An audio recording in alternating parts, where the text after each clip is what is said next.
네, 여러분 안녕하세요. 식물 양분 세 번째 시간입니다. 왜 비료는 100대 10대 1의 비율로 만들까? 우리나라에서 나오고 있는 이종복합 비료도 모두 저 기준을 따라요. 저 비율을 따라요. 100대 10대 1이에요. 그리고 외국에서 수입하고 있는 비료도 NPK는 100이라면 칼슘, 마그네슘, 황은 10 정도, 그리고 미량요소는 1 정도의 비율로 만듭니다. 이거 왜 이렇게 만들까? 이 원리를 알고 나면 여러분들이 비료를 이해하는데 많은 도움이 되실 거예요. 그 1905년도에 여러분 아시고 있는 분들이 많으실 거예요. 야라라는 회사 아주 오래됐죠. 100년이 넘었어요. 남해화학도 이런 고민을 했을 거예요. 어떤 양분으로 비료를 만들까? 어떤 비율로 만들어야 할까? 가만히 보니까 여러분 야라의 로고하고 남해화학의 로고가 비슷하죠?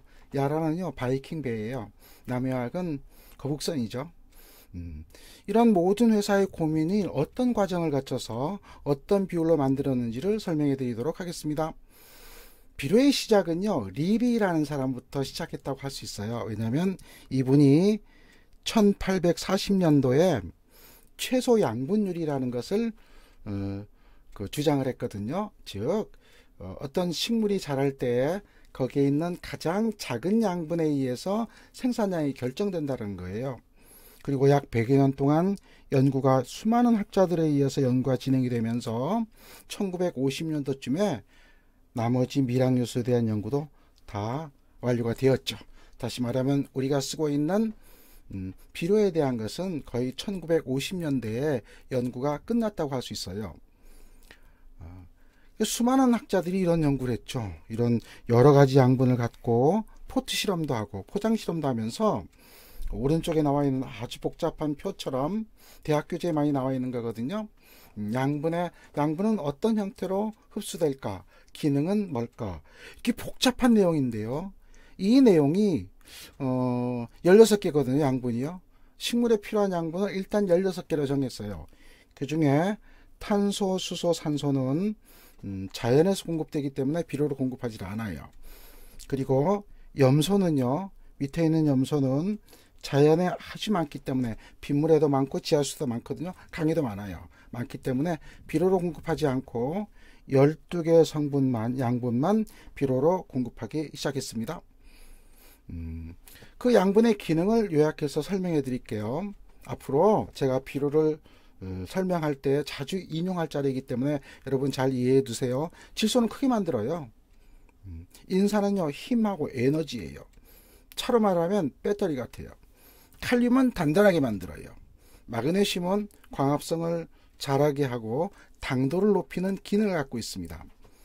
칼슘은 병에 대한 저항성도 있고 세포 사이를 탁 붙여주기 때문에 저장성도 좋아져요.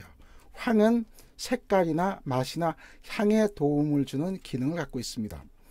붕소는 열매의 크기나 모양, 신초가 자라는 데 영향을 많이 미쳐요. 그 외에 미량요소가 있죠. 이러한 양분의 기능, 그러면 저 기능에 따라서 작물 재배 목적에 따라서 비료를 만들게 되죠. 뿌리에서 양분을 흡수하는 과정을 설명해 드릴게요. 잎에서 물이 증산을 해요. 증산을 하면 물이 빨리 들어가게 되겠죠. 물이 빨리 들어가면 토양에 있던 양분이 흡수되는데 뿌리에 있던 수소하고 토양에 있던 여러 가지 양분이 서로 교환하는 현상이 나타나요. 그렇기 때문에 토양 검사하는 것도 상당히 중요하죠. 그리고 작물이 자라고 있는 토양은요 항상 산성으로 변할 수밖에 없어요. 왜? 뿌리 표면에 있던 수소가 토양으로 흡착이 되고 토양에 있었던 양분들이 식물이 흡수하기 때문이에요. 다시 말하면 토양에 수소 이온이 많아지면서 산성으로 변할 수밖에 없어요. 그러면 이런 회사들이요 이런 고민을 많이 했죠. 그럼 어떤 비율로 만들어야 될까? 어떤 비율로? 그리고 또 토양에 부족한 것만큼 비료로 공급해야지 하는 생각을 가졌을 거예요. 수많은 학자들의 생각이 이런 생각을 했습니다. 어떤 비율로 만들어야 될까를 결론을 지을 때 그러면 식물에 어떤 양분이 많은지를 먼저 조사해야 되겠죠. 그리고 그 양분이 많고 적음에 따라서 비료도 만들어야 될 거예요. 그래서 일단 식물에 대한 양분을 봤어요. 그랬더니 NPK가 가장 많아요. 그 다음에 칼슘, 마그네슘, 황이 그 다음 있어요. 보통 정도 있어요. 미량 요소는 아주 작은 양이 있어요. 계략적으로 얘기하면 NPK는 1% 내외, 칼슘, 마그네슘, 황은 0.1% 내외, 미량 요소는 0.01%보다 더 작은 양이 있었습니다.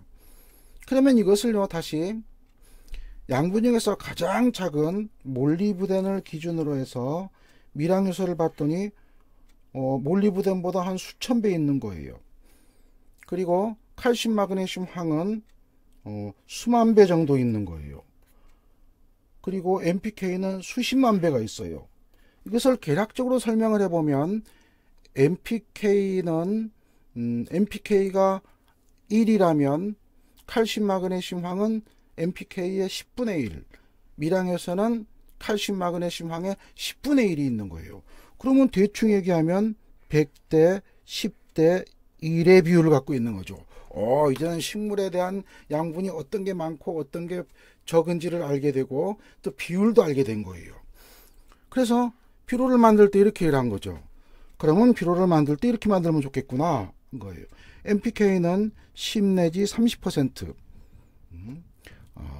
칼슘, 마그네슘, 황은 0에서 3%, 뭐 좀 많을 수도 있고 좀 적을 수도 있어요. 미량 요소는 0에서 0.3% 이하로 만들면 되겠구나. 기부진을 저렇게 잡은 거예요. 다시 말하면 NPK의 10분의 1이 칼슘, 마그네슘, 황, 칼슘, 마그네슘, 황의 10분의 1이 미량 요소. 이렇게 기준을 잡았죠. 그래서 모든 회사는요, 이 기준에 따라서 비료를 만들기 시작하는 거예요. 즉, 재배 작물이나 목적에 따라서 비료 만들 때 질소를 많이 넣기도 하고 마그네슘을 좀 많이 넣기도 하고 붕소를 많이 넣기도 하지만 일단 기준은 100대 10대 1이에요. 그러면 제가 풍농의 경북 과수특호라는 거를 비료를 보고 설명해 드릴게요. 여러분 과수는요 제일 중요한 게 뭐예요? 당도겠네요. 당도요. 그리고 색깔도 좋아야 되잖아요. 그리고 과일이 커야 좋잖아요. 그러면 당도에 좋은 마그네슘과 색깔에 좋은 황하고 크기에 도움이 되는 붕소를 많이 넣고 만들 수밖에 없는 거죠. 그래서 NPK는요 계략적으로 10% 내외예요. 물론 질소는 13, 인산은 8, 칼륨은 10이지만 대충 10%예요. 그러면 마그네슘은 원래 1이 들어가야 되거든요. 근데 당도를 높이기 위해서 원래 1보다 좀 많은 2%를 비료에다 넣은 거예요. 그리고 색깔을 좋게 하려고 가리 비료를, 칼륨 비료를 만들 때 황산 가리로 만들었어요. 그래서 황을 보충해 준 거예요. 그리고 과일의 크기에 도움이 되게끔 원래 붕소는 0.1보다 적게 넣어야 되는데 0.3%를 넣은 거예요. 그래서 경북 과수특호는 당도를 좀 좋게 하고 색깔도 좀 좋게 하고 크기도 좀 좋게끔 이런 목적을 갖고 만든 비료구나, 이렇게 알 수 있습니다. 여러분이 이제 이런 원리만 알게 되면요, 시중에 판매되고 있는 모든 비료에 대한 걸 다 알 수 있어요. 왜냐하면 100대 10대 1에서 내가 원하는 목적을 가진 양분을 좀 많이 넣는 거예요. 슈퍼 21은 생산량을 많이 했겠네. 또 탑 원예비료, 한아름 특호, 슈퍼고추, 뿌리 좋은 고추 전용 비료, 이런 비료들이 다 그 비료의 어떤 특성을 갖고 만든 거예요. 여러분, NPK를 보통 10 내지 30%로 만들어요. 거기서 왔다 갔다 해요. 칼슘, 마그네슘, 황도 0에서 3%에서 0이 될 수도 있고 안 넣을 수도 있어요. 1% 넣을 수도 있어요. 3% 넣을 수도 있어요. 붕소도요, 안 넣을 수도 있어요. 그렇지만 크기를 좋게 하려면 0.2%, 0.3%를 넣어서 비료를 만듭니다. 그렇기 때문에 여러분들이 비료를 구입할 때는 남의 말 듣는 거 아니에요. 자기 스스로 비료에 어떤 성분이 어떤 비율로 얼마나 들어있는지를 보고 비료를 선택하는 것이 현명한 방법입니다. 지혜로운 과학적인 농업을 하는 첩경이에요. 여러분 감사합니다.